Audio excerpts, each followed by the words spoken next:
ஆண்டவராகிய இயேசு கிறிஸ்துவின் நாமத்தினாலே உங்களை வாழ்த்துகிறேன் பிரியமானவர்களே. பாருங்கள், இந்த காலகட்டங்களில் சபைகளிலே ஆராதனை என்கிற ஒரு காரியம் இடம்பெற்றிருக்கு. முக்கியமாக அநேக மியூசிக் மூலமாக, வாத்தியங்களை இசைப்பதன் மூலமாக, ஒரு ஒரு ஆர்கெஸ்ட்ரா மாதிரி சொல்லிக்கலாம் இல்லைங்களா, அந்த அளவுக்கு ஆராதனை இருப்பதை நாம் பார்க்க முடியும். எல்லா சபைகளிலும் ஆராதனை என்பதற்கு ஒரு தனிப்பட்ட நேரமும் அதற்கென்ற ஒரு முக்கியத்துவமும் அங்கே கொடுக்கப்பட்டிருப்பதை நாம் பார்க்கிறோம். பாருங்கள், அந்த காலத்திலெல்லாம் பார்த்தோம் அப்படின்னா பவுல் இல்லைங்களா, சைலாஸ் அவங்களாம் என்ன பண்ணாங்க அப்படின்னா, ஜெயிலில் இருக்கும்போது கூட அவங்க ஆராதனை செஞ்சாங்க, ஆண்டவருக்கு துதியை சொன்னாங்க. இப்போ ஜெயிலில் இருக்கும்போது வெறும் கைகளை தட்டி இல்லைங்களா, கை கால்களை கட்டியிருக்கிற அந்த சங்கிலிகளை அதை அசைச்சு என்ன பண்ணியிருக்கலாம், ஒரு வேளை அவங்க கர்த்தரை ஆராதனை செய்திருக்கலாம். ஆனாலும் ஆராதனை அப்படின்னு சொல்லி பார்த்தோம் அப்படின்னா அவங்களுடைய இருதயமும் நாவும் இரண்டுமே பயன்படுவதை நாம் பார்க்கிறோம் இல்லைங்களா. வேதத்தில் சொல்லுது, உதடுகளின் கனியாகிய ஸ்தோத்திர பலியை நாம் அவருக்கு செலுத்த கடவும். அப்போ ஆராதனை என்பதிலே முக்கியமான இடம் எதற்கு உண்டு அப்படின்னா, நம்முடைய நம்முடைய வார்த்தைகள் அதற்கு தான் உண்டு என்பதை நம்ம தெரிந்து கொள்ள முடியும். அப்போ இன்றைய காலகட்டங்களிலே அநேக சபைகளிலே ஆராதனை என்பது அதிகமான காரியங்களை அதனுடனே சேர்த்து ஆராதனையை ஒரு சுவையாக கொடுக்க வேண்டும் என்பதற்காக அந்த முயற்சியிலே இன்றைக்கு சபைகள் இறங்கி இருக்கிறதை நாம் பார்க்க முடியும். ஆமாம், பொதுவாக கீபோர்டெல்லாம் வாசித்து அல்லது ட்ரிபிள் கேங் அந்த பேண்டெல்லாம் இசை வாத்தியங்களை வாசித்து ஆராதனை செய்வது நல்லது, அது தவறு எதுவும் இல்லை. அதனால் இன்றைய காலகட்டங்களிலே ஆராதனையின் முக்கியத்துவத்தை சபைகள் தவறிவிட்டதோ என்று தான் நாம் யோசிக்க வேண்டியதாக இருக்கிறது. சரி, இப்போ இந்த செய்தியின் தம்ப்நெயிலில் நீங்கள் பார்த்துருக்கலாம், ஜெர்சன் எடின்பரோ அவர்கள், அப்புறம் பிரதர் ஜான் ஜப்ராஜ், அப்புறம் பெர்க்மான் செய்யா அவர்கள், அப்புறம் பிரதர் வெஸ்லி மேக்ஸ்வெல் அவர்கள் அப்படின்னு சொல்லி நான் ஃபோட்டோ போட்டிருப்பேன். இப்போ பாருங்கள், இவர்கள் மட்டுமல்ல, இன்னும் எத்தனையோ பேர்கள் இருக்கிறார்கள். முக்கியமாக இவர்கள் 4 பேரை நான் செலக்ட் பண்ணியிருக்கேன். பாருங்கள், இப்படி நிறைய பேர் இன்றைக்கு ஆராதனை என்கிற பெயரில் ஆராதனை நடத்துகிறவர்களாக இருப்பதை நாம் பார்க்கிறோம். அநேக ஒளிநாடகளை யூடியூப்லலாம் நாம் பார்க்குறோம்.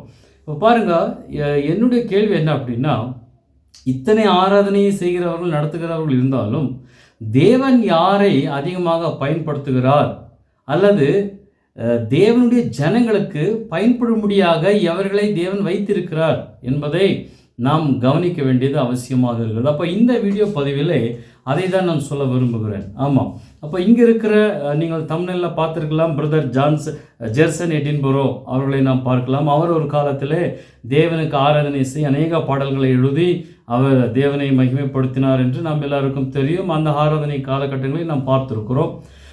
அதற்கு முன்பதாக பெர்க்மான் செய்ய அவர்களுடைய கால நாட்கள் அவர்கள் அதோடு நின்று விடவில்லை. இன்றும் கூட அவர் ஆராதனையிலே, துதிகளிலே, தேவ சபையை ஆராதனைக்கு நேராக நடத்துவதிலே அவருடைய பணி இன்றும் தொடர்கிறது. அப்புறம் பிரதர் வெஸ்லி மேக்ஸ்வெல் அவர்களை நாம் பார்க்க முடியும். ஆமாம், அவரும் தேவ பிரசனத்தை அனுபவிக்க முடியாத தேவ பாடல்களை எழுதி ஆராதனைகளை நடத்துகிறார். அப்புறம் ஜான் ஜப்ராஜி பற்றி உங்களை எல்லாருக்கும் தெரியும். அப்போ அவரும் அதே போல் அநேக பாடல்களை எழுதி ஆராதனை செய்ய உதவியாக அவர்களும் என்ன பண்ணுறாருன்னா அந்த ஊழியத்தை செய்து கொண்டு இருக்கிறார். ஆனால் என்னுடைய கேள்வி என்ன அப்படின்னா, இவர்கள் மட்டுமல்ல, இன்னும் எத்தனையோ பேர்கள் இருக்கிறார்கள்.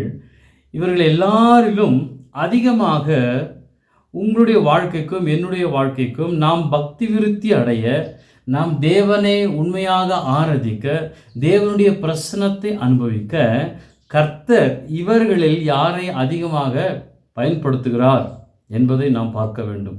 ஆமாம், அப்படி கேட்டோம் அப்படின்னா நீங்கள் தயவு செஞ்சு கமெண்ட்டில் நீங்கள் ரிப்ளை பண்ணுங்கள். உங்களுடைய வாழ்க்கையில் இத்தனை பேர்கள் இருக்கிறார்கள், இவங்களுடைய ஆராதனை பாடல்களில் எந்த பாடல்கள் உங்களை தொட்டு, எந்த பாடல்கள் மூலமாக நீங்கள் தேவனிடத்தில் இன்னும் அதிகமாக சேர்ந்தீர்கள், எந்த பாடல்களினால் தேவ பிரசன்னத்தை உணர்ந்தீர்கள் என்பதை நீங்கள் தயவு செஞ்சு கமெண்ட்டில் நீங்கள் ரிப்ளை பண்ணலாம். இப்போ பாருங்கள், இப்படி எத்தனையோ ஆராதனை வீரர்கள் எழும்பியிருந்தாலும் என்னுடைய கேள்வி என்ன அப்படின்னா, அநேகரை தொட்ட அநேகரைன்னா மேக்சிமம் பீப்புள், மேக்சிமம் அதிகமான தேவ ஜனங்களை தேவ பிரசன்னத்திற்குள்ளாக, ஆராதனைக்குள்ளாக நடத்தியது யார் என்று நாம் பார்த்தோமானால் அவர்களை தான் தேவன் அதிகமாக பயன்படுத்தியிருக்கிறார் என்று நம்மால் சொல்ல முடியும். அப்படி பார்த்தோம் அப்படின்னா, இங்கே இருக்கிற எத்தனையோ ஆராதனை இவர்களுடைய பாடல்களிலே 1-2 பாடல்கள் நம்ம என்ன பண்ணியிருக்கோம் அப்படின்னா நம்மை தொட்டு இருக்கிறது. 1-2 பாடல்கள் நம்முடைய வாழ்க்கையிலே தேவனிடத்தில் சேரும்படியாக நம்மை நடத்தி இருக்கிறது. தேவனிடத்தில் அதிகமாக அன்பு கூற நம்மை ஏவப்பட்டவர்களாக அந்த பாடல்கள் மூலமாக நாம் இருந்திருக்கிறோம் இல்லைங்களா? அப்போது இதில் உங்களுடைய வாழ்க்கையில் எவர்கள் மூலமாக, எவர்களுடைய பாடல்கள் ஆராதனைகள் மூலமாக தேவன் தம்மிடத்திலே உங்களை இழுத்து கொண்டார் என்பதை நீங்கள் தயவு செய்து நீங்கள் கமெண்ட்டில் நீங்கள் ரிப்ளை பண்ணணும். என்னுடைய வாழ்க்கையில் எடுத்துக்கிட்டீங்க அப்படின்னா, என்னுடைய வாழ்க்கையில் ஐயா பெர்க்மான்ஸ் ஐயா அவர்களுடைய பாடல்களினால தான் நான் அதிகமாக தொடப்பட்டேன். அவருடைய பாடல்கள் அதிகமாக என்னுடைய வாழ்க்கையிலே ஊழியம் செய்தது. என்னுடைய வாழ்க்கையில் அதிகமாக தேவ பிரசன்னத்தை நான் கண்டு உணர்ந்து அழுது தேவனை துதிக்கும்படியாக என்னை நடத்தியது ஐயா பெர்க்மான்ஸ் ஐயா அவருடைய பாடல்கள் தான். ஆமாம், நான் இல்லை என்று சொல்லவே முடியாது. அவர்களுக்காக நான் தேவனை துதிக்கிறேன். அது மட்டுமல்லாமல் மற்ற ஜெர்சன் எடின்பர்கோ அவர்களுடைய ஆரம்ப நாட்களிலே அவர் பாடின பாடல்களில் சில பாடல்கள் எனக்கு உதவியாக இருந்தது. அப்புறம் ஜான் ஜெபராஜ் அவர்களுடைய ஆரம்ப பாடல், நான் சொல்வதை கவனமாக கேட்கணும், ஆரம்பத்திலே அவர்கள் எழுதி தேவனை உண்மையாக ஆராதித்த அந்த ஆரம்பத்திலே இருந்த அந்த பாடல்கள் தேவனுடைய சபைக்கு பயன்பட்டது, எனக்கும் பயன்பட்டது. அப்புறம் அதே போல் பிரதர் வெஸ்லி மேக்ஸ்வெல் அவருடைய பாடல்களும் பயன்பட்டது. ஆனால் பெர்க்மான்ஸ் ஐயா அவர்களுடைய பாடல்கள் அதிகமாக என்னுடைய வாழ்க்கையில் என்ன செஞ்சு அப்படின்னா அது கிரியை செய்ய ஆரம்பித்தது.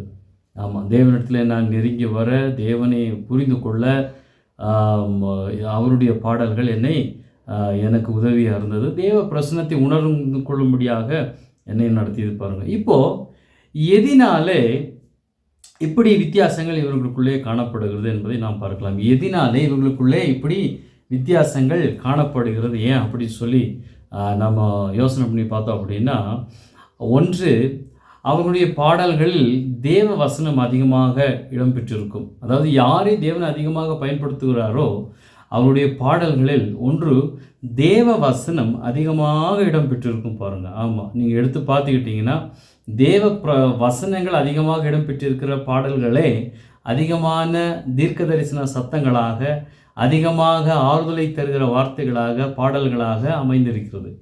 அப்போ முதலாவது எதினால் இப்படிப்பட்ட விதத்திலே தேவன் பயன்படுத்துகிறார் என்றால், அவருடைய பாடல்களிலே அதிகமாக வேத வசனங்கள், பைபிள் வேர்ட்ஸ், பைபிள் வார்த்தைகள் அங்கே இடம்பெற்றிருப்பதை பார்க்க முடியும் இல்லைங்களா? இதுவும் முக்கியமான காரணம். இரண்டாவது காரணம் எதினாலே தேவன் அவர்களை பயன்படுத்துகிறார் என்றால், தேவன் அவர்களை அழைத்த அழைப்பு அவர்களை அந்த அழைப்பிலே அப்படிப்பட்ட கிருபையும் வல்லமையும் உண்டு. தேவன் யாரை எதற்காக அழைக்கிறாரோ அந்த அழைப்பிற்குள்ளாக தேவன் அழைத்ததினாலே அதிலே அப்படிப்பட்ட வல்லமையையும் ஆளுகையும் அவர் வைத்திருக்கிறார். அந்த விதத்திலே சிலருடைய பாடல்கள் என்ன ஆகுது அப்படின்னா அந்த அந்த அந்த அழைப்பை வெளிப்படுத்துகிறதை நாம் பார்க்க முடியும். மூன்றாவதாக, தேவனை எந்த அளவுக்கு அதிகமாக அறிந்திருக்கிறார்களோ அவர்கள் பாடின ஆராதனைகளும் துதிகளும் அதிகமாக சபைக்கும் பயன்படுகிறதாக இருக்குது. தேவனை எந்த அளவுக்கு அறிந்து எந்த அளவுக்கு அவரை அனுபவித்திருக்கிறார்களோ, த எக்ஸ்பீரியன்ஸ் காட் அப்படின்னு சொல்லி எந்த அளவுக்கு தேவனை அனுபவித்திருக்கிறார்களோ அவர்கள் எழுதி பாடின பாடல்கள் சபைக்கும் உங்களுக்கும் எனக்கும் அதிக பிரயோஜனம் உள்ளதாக இருக்கிறது. அப்போ 3 காரணங்கள், முக்கியமான 3 காரணங்கள் என்ன அப்படின்னா, ஒன்று, அவர்கள் எழுதின பாடல்களிலே தேவ வசனங்கள் இருப்பதை நாம் பார்க்க முடியும். இரண்டாவதாக, தேவனுடைய அழைப்பு. ஆமாம், தேவனுடைய அழைப்பு ஒருவர் மேல் இருந்தால் அது யாராலும் மாற்ற முடியாது.